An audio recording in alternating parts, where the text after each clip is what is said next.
Jujur ya, kasus yang satu ini bikin aku mikir lama. Ini bukan cerita kriminal biasa, tapi tentang satu keluarga di Medan dan seorang anak perempuan berusia 12 tahun yang pada akhirnya membunuh ibu kandungnya sendiri. Peristiwa ini terjadi dini hari, 10 Desember 2025 di sebuah rumah di kota Medan, Sumatera Utara. Korban bernama Faisal Soraya, 42 tahun, yang saat itu sedang terlelap bersama kedua anaknya. Tak pernah terbayangkan bahwa malam itu akan menjadi malam terakhir dalam hidupnya.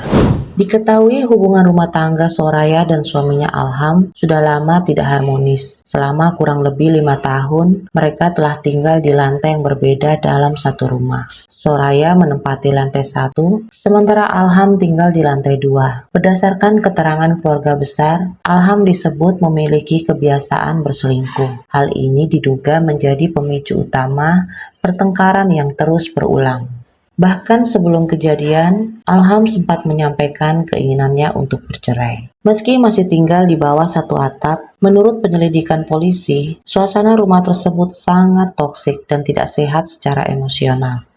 Pertengkaran seolah menjadi rutinitas. Soraya dikenal bersikap dominan dan keras, termasuk terhadap anak-anaknya. Anak bungsu berinisial Al berusia 12 tahun dan masih duduk di bangku kelas 6 SD, menyaksikan semua itu hampir setiap hari. Ia melihat ibunya sering bertengkar dengan ayah dan kakaknya. Soraya kerap memarahi, memaki, dan memukuli anak-anaknya dengan sapu serta ikat pinggang hingga meninggalkan memar. Bahkan ia disebut pernah mengancam mereka dengan pisau. Pada 22 November 2025, sempat terlintas di benak Al keinginan untuk melawan dan menyakiti ibunya saat melihat dirinya dan kakaknya dipukuli cukup parah. Namun saat itu pikiran tersebut masih bisa ia tepis, hingga akhirnya tiba hari naas.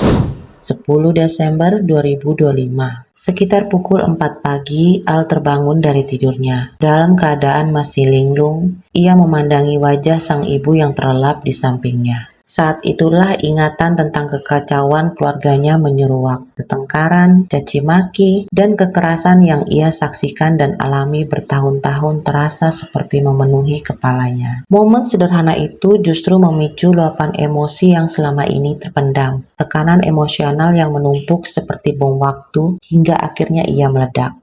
Al turun perlahan dari ranjang tingkat, mencuci muka, lalu pergi ke dapur untuk mengambil pisau. Semua dilakukan dalam keheningan. Ia bahkan sempat membuka bajunya. Kepada penyidik, Al mengatakan hal itu dilakukan agar bajunya tidak terkena noda darah. Saat penusukan terjadi, kakak Al terbangun karena tubuh korban jatuh menimpanya. Ia kaget bukan main melihat Al tengah menusuk ibu mereka. Kakaknya segera berusaha merebut pisau hingga terlepas dan membuangnya. Dalam proses tersebut, tangan sang kakak ikut terluka. Namun Al malah berlari kembali ke dapur untuk mengambil pisau lain yang lebih kecil dan berniat melukai ibunya sekali lagi.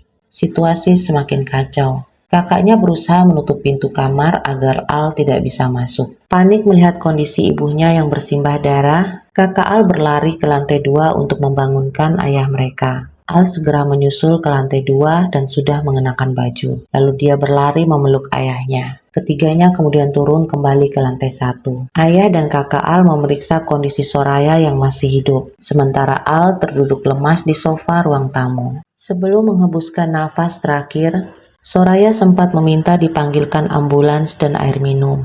Ambulans tiba sekitar pukul 5.40 pagi, namun sayang nyawanya tidak tertolong dan dia dinyatakan telah meninggal dunia.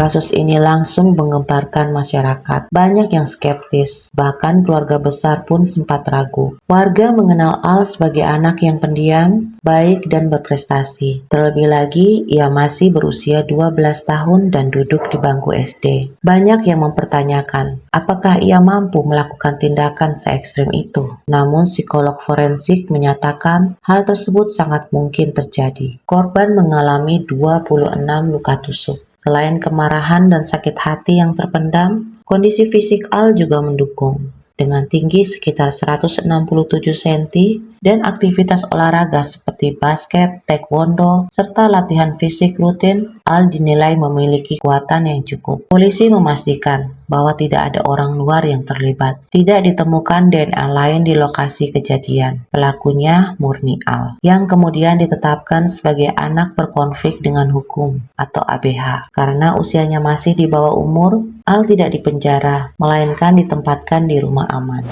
Soal motif, ini sering disalahpahami. Ini bukan karena marah satu malam, dan bukan pula semata karena game atau tontonan. Pemeriksaan psikologi menunjukkan Al mengalami tekanan psikologis yang menumpuk dalam waktu yang lama.